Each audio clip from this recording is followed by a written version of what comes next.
Hello my friends, welcome back to my channel.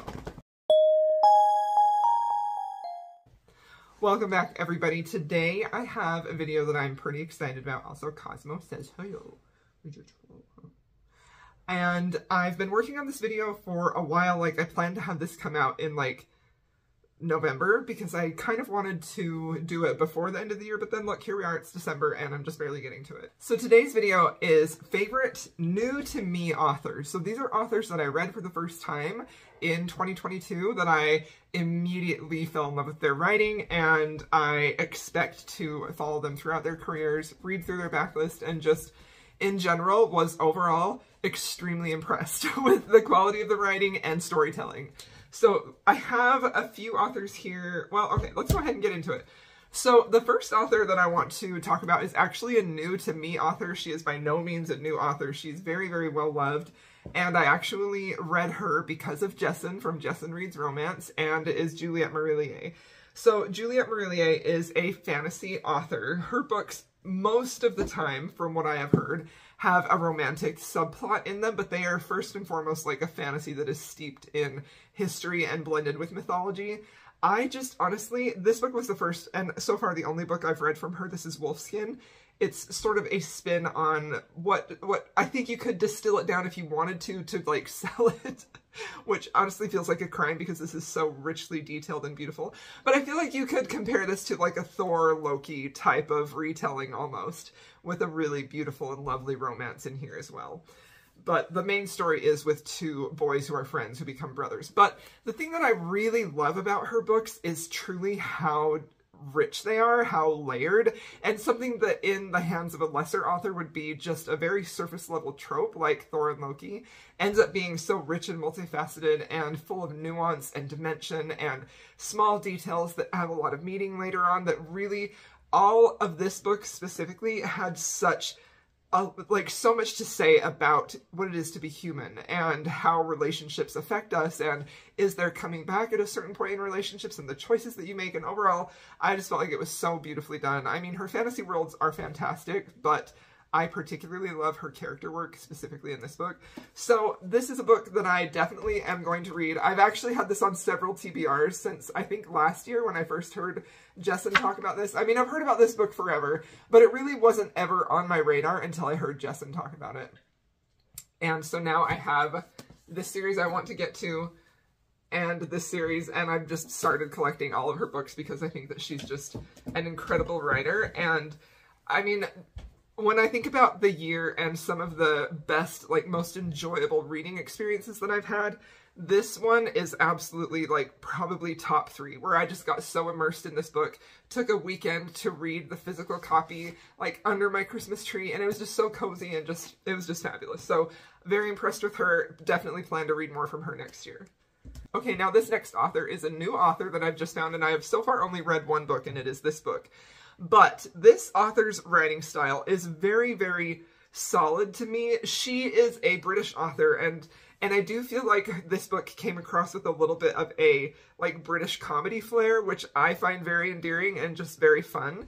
I think that she blends her emotional elements and some of like that melancholy that I feel like you can also find in British, what's the word, media.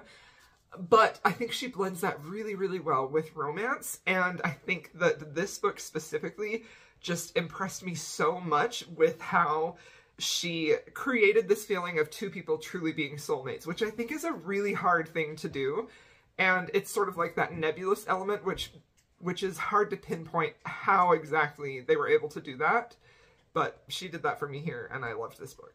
Okay, now one of my top author finds that I was so happy about is J.L. Seegers, who wrote Restore Me.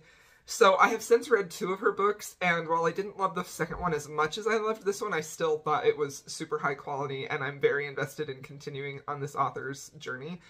She actually, I believe this was also her debut year. This, I think, is her first book. She does have a novella too, and I'm not entirely sure which one came first. But I personally am not a fan of novellas, so I probably am not going to be reading that. I've had a few people recommend it to me, but honestly, novellas are a real hard sell for me because they almost never deliver on what I'm looking for, which is emotional development and relationship building. and so I'm wary of them. Anyway, my point is, she impressed me so much with this book. The way that she was able to set up this relationship and have so many painful parts of it, because this, you know, it's a widow and her dead husband's best friend loves her and has loved her for years, but, you know, they had this other meeting prior before she met her husband who died, and it's just like such a complex relationship, which I feel like could very easily slide into over dramatic territory, which there's not necessarily anything wrong with that, but those types of books are never going to be an author that impresses me, because very specifically books that are over dramatic and rely on melodrama aren't impressive to me as authors, because it's a bit, it shows that they are lacking in some skill. It takes quite a bit more skill to develop a story like this that feels real and grounded and truly emotional. And that's what I gravitate towards mostly. So this author completely blew me away. Heavy on the emotion, wonderful steam, like a lot of steam too. And just absolutely beautiful. And I can't wait to read more from her. So far I've only read 2 of her books. At this point, she has 3 books published and the novella. Okay, now this author very much impressed me, and it is Tori Jean, who wrote Finding Gene Kelly. Okay, first of all, isn't this just one of the most adorable covers you've ever seen? Like, I love this cover so much. I think it's so perfect. So the thing that really impressed me with this book was how Tori was able to capture such an atmosphere in this book. It feels very, very cozy. This book overall feels cozy, even though we're dealing with some pretty serious content with the heroine's journey with endometriosis and how both physically debilitating that is for her and how emotionally and mentally that has affected her. But it never feels overly sorrowful or overly, like, angsty in that way, her battle with endometriosis. Instead, it feels very cozy and very hopeful. And I think that she has a little bit of a quirky writing style, which I found very charming and endearing. And the comedy in here just fit in perfectly. It didn't feel like it was trying too hard, and it didn't feel like out of place. I felt like it was just like she has a good sense of comedic timing. I also love how her heroine has inner dialogue in here. I think that can sometimes be difficult to pull off well, and I think she did it really well here. Obviously, I love the endometriosis rep. I've talked about that a lot before, but I very specifically loved, what impressed me the most about this was the atmospheric quality, because this is set in Paris. Her very charming and endearing writing style, the way that she builds her characters to feel real, fully fleshed out, full of flaws, but very lovable. And absolutely her swoony hero. Like, this hero was fantastic. She wrote him perfectly. He's just a wonderful hero. Okay, so this next author really impressed me, and I was surprised because I went into this book mostly just with a feeling of curiosity. Like, anytime that a book gains a lot of traction on social media and is getting, like, a lot of praise, my overwhelming desire is to read and experience that and try to figure out why, just because I'm just so curious. Even if I feel like it's not going to land for me, I still just want to experience that. I just find that enjoyable. So that is exactly what happened with Magnolia Parks by Jessa Hastings, and I have to say that I was very, very surprised at how sucked into this book I got. Like, this was one of those books that I started and I could not stop reading. Like, I had to know what was going to happen with these very toxic people with this absolutely over-the-top level of indulgence and richness, and just, like, the nature of this relationship that was definitely toxic and very, like, back and forth. Like, they just kept hurting each other but kept returning to each other. Like, it was a soap opera, and I was just completely living for it.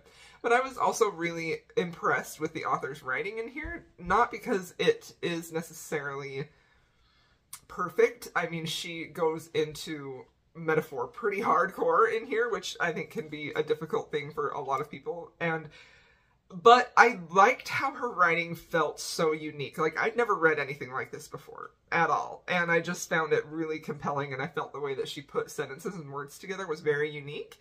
And sometimes it didn't work. I think she overuses descriptors quite a lot, but for the most part, I was still just like, wow, I'm really impressed with this, and I want to definitely continue reading more from her.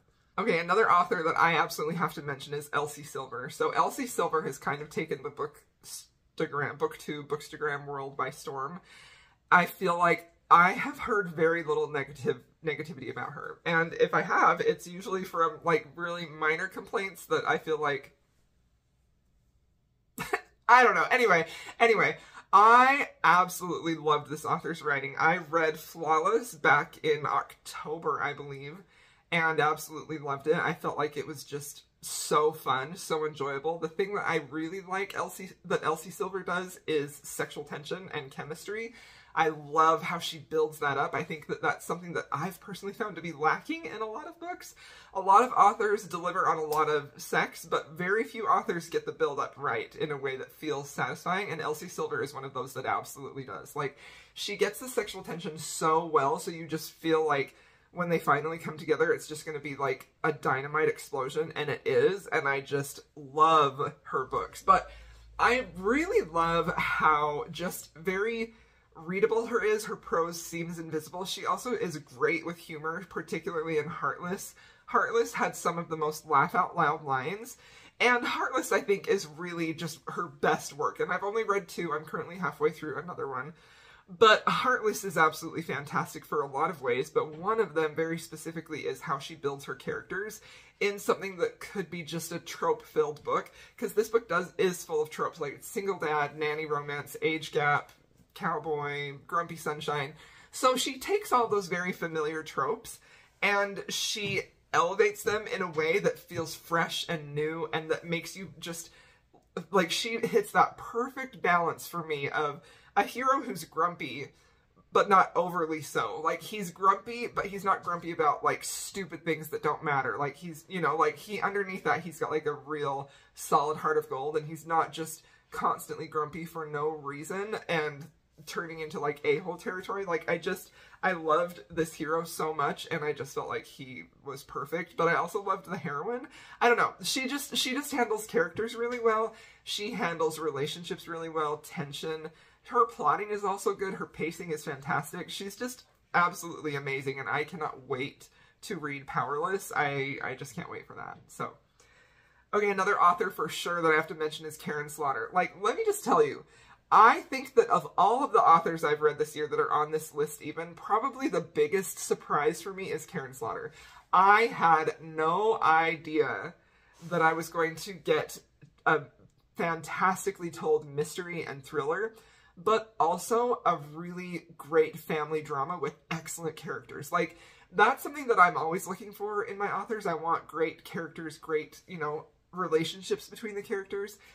And anything else is obviously a bonus, but definitely when I go into, like, a thriller or a mystery, I'm looking to be thrilled or mystified. But I'm often more lenient about characters in thrillers and mysteries because, you know, I'm mostly there to have some really cool plot reveals. So I was very surprised that Karen Slaughter not only has some of the best pacing I have ever read in any book in any genre. She absolutely nails pacing to perfection. Like, it's just so freaking good. But she also builds really excellent characters with really complicated histories that are flawed but relatable, and I think that that blend can sometimes be off for a lot of authors. They either lean too hard into flawed or too hard into relatable. And so when an author gets that balance just right, I'm like, wow, that was good. So she blew me away. I loved everything. Well, not really. Only one of her books I didn't like, but I read a lot of her books this year, and I was just like gobsmacked. I was like, this is a force. This woman is incredibly talented. Okay, so the next book that I want to talk about, or the next author, is T. Kingfisher. So I read 3 books by T. Kingfisher this year, and each one absolutely charmed me and impressed me with her writing. Her writing is so absolutely solid, and it's very unique and specific to her. And she does something that I really, really love, is that she takes moments of, like, horror or darkness or, like, scariness, and she will kind of juxtapose those right next to something that feels cozy. So it gives you a really unique reading experience, and I think that that makes her horror books more accessible for someone who doesn't really love horror, but also, like, is curious and kind of wants to be horrified, but not, like, can't sleep at night horrified. And I just find her writing to, again, be very readable. I love, love, love how she creates her characters. This is my favorite book of hers that I read from her this year. and this is a fantasy romance. I think that she does romance really well too. I just love her plots. I love how creative she is. I love her writing style. I love her characters. I think there's always something about her books that surprises me in just the best possible way, and I love that. Another author that I want to talk about is Matilda Madison. So Matilda Madison is a historical romance author. I've only read one of her books so far, but I was absolutely impressed with it. I think that I have, in the last few years, I've tried quite a few new-to-me historical romance authors, and it's kind of been a rare thing for me to find one that I've absolutely been like, wow, this is a talent. I want to read more from her. And Matilda Madison is definitely one of those authors. She created, again, great characters, great setup. She did sexual tension in this book so well. This was also the case of a hero who was a bit grumpy, but mostly just obsessed with the heroine, which, I mean, I always love, and I always love when I find an author who writes that really well for me. And I just like how she built her heroine. I liked the plot in this. I just loved everything about it. It felt just like an excellent reading experience in a historical romance with some plot and trope elements that were familiar, but she made them feel fresh, and I really enjoyed that. So I'm excited to read more from her. Another author that I loved this year is Heidi Kimball. So Heidi Kimball writes clean romances, and I wasn't quite sure what I was going to think about this book, but I was really sold by the cover. But also what I kept hearing about it, how it was very romantic, how it was kind of this story of forgiveness and a married couple working through things. And like, those are kind of all my buzzwords. I'm always interested to see romances that feature like marriages in trouble or have an element of forgiveness in them, because I just find that engaging and just fascinating, and I just love reading about it. I like to read about more and more often. I like reading about relationships that are beyond the meeting and falling in love. Like, I want to see, I want to see them work through stuff, and that's exactly what happened here. Her writing style was very beautiful, very evocative, very mellow, very soft, but she also had this ability to really hit you in emotional moments that kind of felt almost like a gut punch. But then after, and this was something I really loved, after she kind of hit you with that gut punch, she would deliver you these scenes that were told in a very comforting way to sort of, it almost felt like it was easing the pain of that gut punch, and I just really, really appreciated that. And I love an author who can manipulate your emotions like in that way, in a way that feels satisfying, because like, if you're like me and you want to be emotionally destroyed, you do, but you also want to have moments of respite where you're like, okay, I'm not like dying all the time. And I just loved that. I loved the characters. I loved the romances in here. I loved how the hero had to grovel. And overall, I also really liked how she wrote about family and being a mother. And I loved that so much. So this was a great one for me. Okay, and the last author I want to talk about is Elizabeth ORourke. So Elizabeth ORourke is a contemporary romance author. I've read quite a few of her books, definitely not all of them, but I've read quite a few. And overall, I've been very impressed with her books. There have been two that I've read so far. I've read her Devil series and Drowning Aaron, and I'm actually reading her newest release right now. And there have been, so I guess that's only 4 books. 2 of them haven't worked for me at all. However, the 2 that did worked really well for me, and I really, really like how she manages to make her books not just only about a spicy romance, but also about some character growth, or especially like a heroine's inner journey. Not even close to a level of women's fiction, but I like how she gives you complicated characters that have to work through some issues that they have, and I just find that really enjoyable. I also find her books to be just easy to get into and easy to get swept away in them. That's something that I really love about her books too. So yeah. Okay, there you have it. Those are my top new-to-me authors that I've read and discovered this year. And I've loved all of these books, and yeah, it's been a good time. So thank you so much for watching, my friends. I hope you enjoyed this video, and I'll see you in my next one.